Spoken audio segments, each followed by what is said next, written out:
Niggas coming for me. But he also said, I don't want no problems. He said, I don't want no problems on.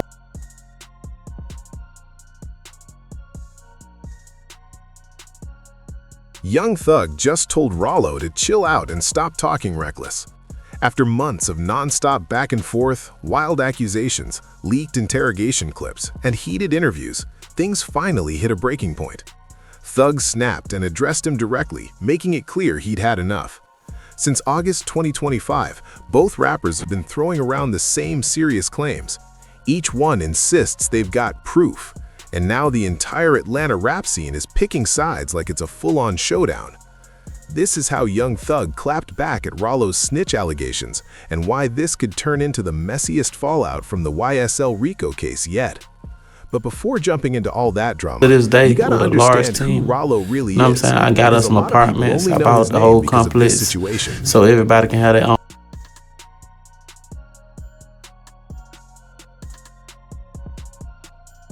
Terrell Davis, born February 12, 1991, came up in one of Atlanta's roughest areas known as the Bluff. His early life was far from easy, with multiple prison stints before he ever got near a studio. But when he finally stepped into music around 2015, he brought real-life experience that made him stand out right away. He started getting attention with tracks like Can't Lie featuring Future, and projects like Famerican Gangster and Diary of the Streets helped him build a solid name step by step. In 2016, Cash Money Records signed him through Birdman, and by 2017, his connection with Gucci Mane linked him to 1017 Eskimo Records. But music wasn't the only lane Ralo was moving in. He was also working closely with some of Atlanta's biggest names, including Young Thug. Ralo himself even spoke on how important those connections were, saying, quote, "Collaborating with guys like Thug and Yachty helped me break into blogs and mainstream media. I already had the streets on lock." That statement says a lot, because these two weren't just random artists crossing paths. There was a real bond there, something genuine. They worked together on multiple tracks, including Flexing on Purpose with Young Thug, Lil Uzi Vert, and 21 Savage.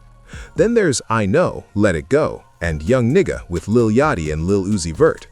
That shared history is exactly why this situation feels so intense, because this isn't strangers arguing. This is two people who were once close, now throwing heavy accusations at each other. Metro Atlanta.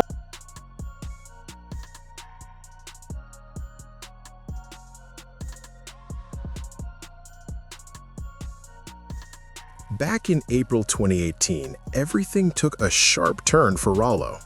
Authorities arrested him at DeKalb Peachtree Airport after discovering around 964 pounds of marijuana tied to 2 private jets connected to him.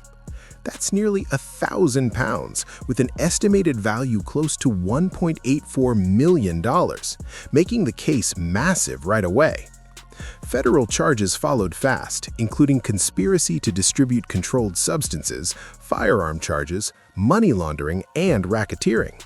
In 2019, prosecutors offered Ralo a 5-year plea deal, but he turned it down, choosing to fight the case head-on. That decision didn't go how he expected. Reports later claimed he was allegedly coordinating illegal activity while in custody using an Apple Watch, which led to his bond getting revoked immediately. That changed everything, leaving him with very limited options. Eventually, in March 2022, he pleaded guilty and was sentenced to 97 months, just over 8 years. After serving about 5.5 years, that chapter became a major turning point in his story. He was released to a halfway house in October 2023 and officially walked free on November 8, 2023. Those dates matter because they later became a key part of Ralo's defense when responding to Thug's accusations. Then, May 9, 2022 flipped everything upside down for Young Thug. A massive 56-count RICO indictment hit in Fulton County, Georgia, naming 28 alleged YSL members, with Thug right at the center. Prosecutors claimed YSL, meaning Young Stoner Life, wasn't just a label, but an organized street group tied to serious illegal activity going back to 2012. The case quickly became one of the longest trials Georgia has ever seen, keeping everyone locked in. December 2022 brought one of the most talked about moments when Gunna, one of Thug's closest collaborators, accepted a plea deal and was released after about a year. That move sparked major debate, with many believing he cooperated to secure his freedom. Thug didn't take that lightly and made it clear he was distancing himself from Gunna. That situation ended up shaping Thug's image in a big way. He positioned himself as someone who wouldn't cooperate with authorities, standing firm on his principles and calling out what he saw as disloyal moves. Then came Halloween night, October 31st, 2024, when Young Thug finally accepted a plea deal. He entered 6 guilty pleas, adding up to a 40-year sentence on paper. But the structure of that deal changed everything in reality. With over 900 days already served, counting as 5 years he was credited for that time. He then received 15 years of probation, with another 20 years suspended, meaning he'd only serve that if he violates the terms. Freedom came that same night, but it wasn't without limits. A 10-year ban from Metro Atlanta was part of the deal, adding a serious restriction to his release. Then, August 27, 2025, set everything off. A nearly 2-hour audio clip of Young Thug speaking with police during a 2015 interrogation suddenly went viral across X and YouTube. The recording had surfaced earlier in November 2023, but this time it spread fast and hit way harder. Bloggers and DJ academics pushed it back into the spotlight, and the internet ran with it instantly. In the clip, Thug was talking about Pee Wee Roscoe, a YSL affiliate connected to the 2015 incident involving Lil Wayne's tour bus. The key moment had people locked in. He said, "Roscoe, but I don't want to block out Ya's case by saying Roscoe ain't do that." That line raised eyebrows everywhere. To a lot of listeners, it sounded like Thug was confirming Roscoe's involvement, and the reaction was immediate. People started pointing out what looked like a contradiction. This was the same Young Thug who distanced himself from Gunna over a plea deal, the same one who built his image on not cooperating with authorities. Now, suddenly, this clip had people questioning everything, wondering if there was more to the story than what was said publicly. Thug didn't stay quiet for long. He responded on X, writing, "They didn't play my interrogation video in court because I helped my brother." His point was clear. If he actually cooperated, that footage would have been used in court during the YSL case. He made it clear he handled it the way someone solid would, stayed quiet and kept it real. But in the middle of defending him, Ralo made a huge mistake that shifted everything. He called out Pee Wee Roscoe, Gunna, and YSL Duke as the ones cooperating, dragging Ralo straight into the spotlight and setting off a whole new wave of drama. August 28, 2025, Ralo fired back, and he didn't hold back at all. He jumped on Instagram first, taking a shot at Pee Wee Roscoe, saying, "Pee Wee, you forgot this one. Now come give me one so I can beat your broke attention." The message was direct and aggressive, making it clear he was ready for whatever came next. Then Ralo turned his focus on Young Thug and took things to X, dropping a statement that instantly lit up the entire rap world. He wrote, "Will Baca lied to the feds for, and you still called Lil Baby and told him to cut me off because I wasn't right. So now you're gonna have to go through what me and Gunna went through, and we're waiting on that gospel album, twin."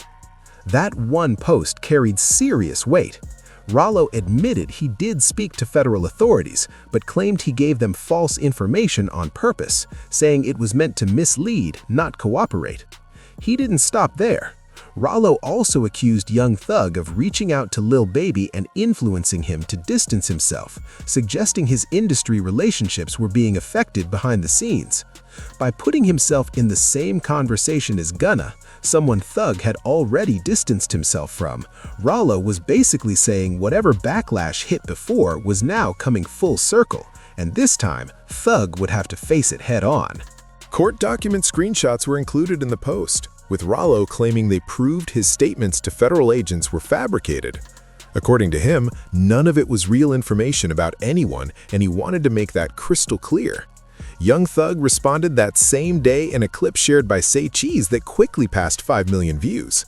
He didn't hold back at all. He said, "Your friends said you didn't lie. You actually told on real people. You said that somebody actually did something that they were arrested for. I made an honest mistake saying that we sold Lil Wayne weed to try to prove to the detectives that we wasn't beefing with him. See the difference?" He kept going, adding even more pressure. "And let's not forget, you told Fani Willis you would take the stand on me and YFN Lucci in our case to get out of jail. I tried to free my mans. You tried to fry yours." That line hit hard and instantly became one of the most talked about moments in this entire situation. That accusation was easily the most explosive part of the whole conflict. Thug was claiming Ralo offered to testify against him and YFN Lucci in exchange for getting out early. If that's true, it completely flips the narrative and puts Ralo in the exact position he's been accusing others of. Ralo didn't stay quiet either and came right back with the same energy. He responded, "Did I tell on him? I went federal, you went Fulton County. I never met Fani in my life. Show your proof like I'm showing mine. And FYI, I was one of the only ones screaming #free Lucci. You thought you was John Gotti. You were a street punk. Let's not forget Big Boo took care of your jaw." That line added even more fuel to an already heated situation, pushing things deeper into personal territory. Looking at it closely, Ralo's defense actually has some logic behind it. When you break everything down, there's a clear jurisdiction difference. His case was federal, while Young Thug's situation played out in Fulton County State Court under District Attorney Fani Willis. According to Ralo, he never even crossed paths with her because of that separation. Then there's the timeline issue, which makes things even more complicated for Thug's claims. Ralo was arrested in April 2018, but the YSL RICO case focuses on events from 2021 and 2022. That gap raises a serious question that Ralo keeps bringing up. He said it clearly, "How can I tell the feds in June 2018 about something that happened in 2021 and 2022? What, I saw the future?" That point hits hard because it challenges the accusation directly. If Ralo was already locked up before those events even happened, it makes people wonder what information he could have actually given at that time. That detail has become a major talking point in this entire situation. As days passed, this situation turned into something way bigger than just online back and forth.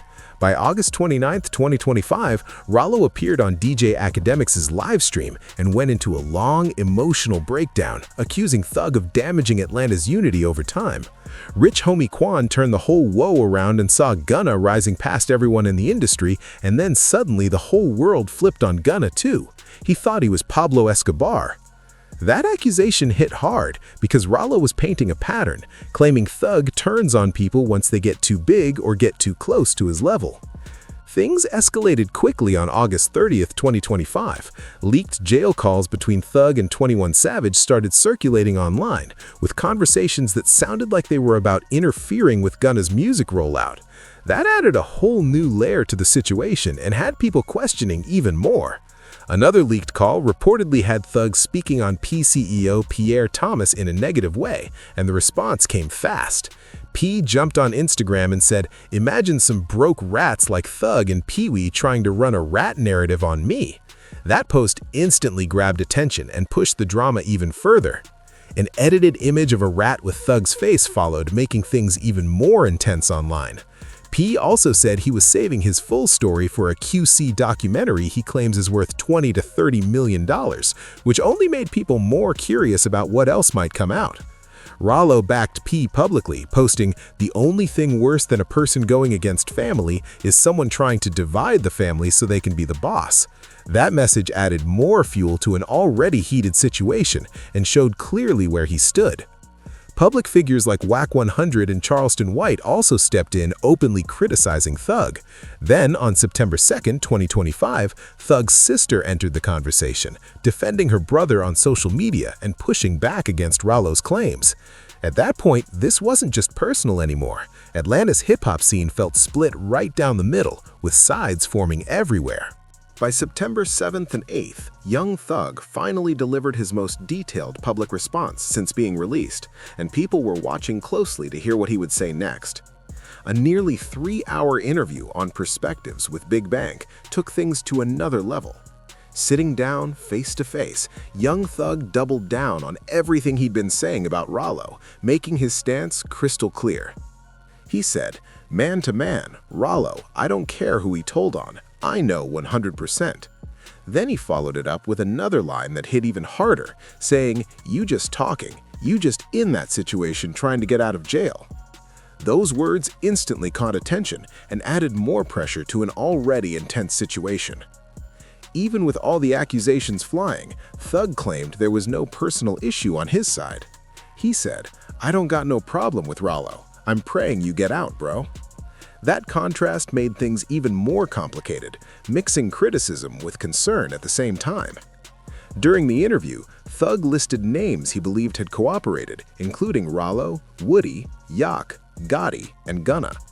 That moment had people talking, but things really shifted when the conversation turned to Gunna. Emotion took over, and Thug became visibly upset while speaking on it. He said, "How can you just do what you did to me and then go live your life like nothing happened? I done cried many nights over this." That was the first time many people saw how deeply that situation affected him. Beyond just music or public image, it made it clear this wasn't only about legal moves or public perception. There was real personal pain involved, and that moment changed how a lot of people viewed the entire situation. Ralo responded on Instagram soon after, saying, "You went on an interview lying and crying. I ain't did nothing to none of you. Paperwork is law. Either you are hating or you're being misled." He stood firm, repeating the same challenge: stop talking and show the documents. That challenge kept echoing as the situation continued to build. Then, on September 7th, 2025, it looked like Young Thug was ready to move on when he posted on X, "Chapter ended. To everyone involved in this situation, I'm sorry this is happening, and I hope you guys can forgive me. I'm moving forward with my life. Thank you, God." It sounded like closure, but it didn't last, not even close. By March 2026, everything came right back to life. Boosie Badass dropped a list of rappers who declined protective custody while locked up, and Young Thug's name was on it. That sparked a whole new debate about what protective custody means for credibility, pulling in names like Kodak Black and Meek Mill. Young Thug even jumped into the conversation on No Jumper, saying, "PC is smarter though. That might make you look tough, but it can bring problems for your family, your kids, and even more charges." That statement stood out because he was basically saying avoiding protective custody just to prove something can backfire in serious ways. Ralo saw that moment and wasted no time responding. He said Thug never stepped onto a federal prison yard and started questioning his experience, adding he had that situation at trial and now he thinks he's Escobar. That line stirred things up again instantly. Ralo doubled down on his point, making it clear he served real federal time and faced everything head-on without hiding. He painted himself as someone who stood firm no matter what was being said about him, which only added more tension to the situation. March 12, 2026 is when things hit another breaking point. Young Thug's response started spreading fast, and it was clear he wasn't holding anything back this time. The tone shifted from controlled to direct, and people immediately noticed the difference. He pushed back hard against everything Ralo had been saying, making it clear he wasn't about to let his name get dragged without responding. The message was simple. He stood on everything he said before and wasn't backing down for anyone. At this stage, the situation wasn't just about who said what anymore. It turned into a battle over credibility, reputation, and who people believed was telling the truth. Fans, bloggers, and even other artists started picking sides, turning the whole thing into a non-stop debate online. What made it even more intense was how public everything became. Every post, every clip, every response was getting picked apart in real time. One side would drop a statement, and within minutes the other side was already reacting. Meanwhile, people close to both camps started speaking out too, either defending or questioning what was being said. That only added more layers, making it harder to tell what was fact and what was just talk. Ralo stopped talking. "You're right though. I'm just saying some of us the police already don't like and are quick to put charges on us for anything, so it's a case-by-case situation. But if you act a certain way, you gotta stand on whatever comes with it. You're overly right, but I am too, because they came at me hard and tried everything." That response caught people off guard. Thug told Ralo to be quiet, but at the same time, he actually agreed with part of what Ralo was saying. He even called him overly right about standing on principles, while explaining that his own situation was different because of how heavily he felt targeted. The tone felt completely different from before. The aggressive energy from earlier moments wasn't as strong this time. It came across more like frustration, like someone tired of going back and forth, but still not willing to let things slide.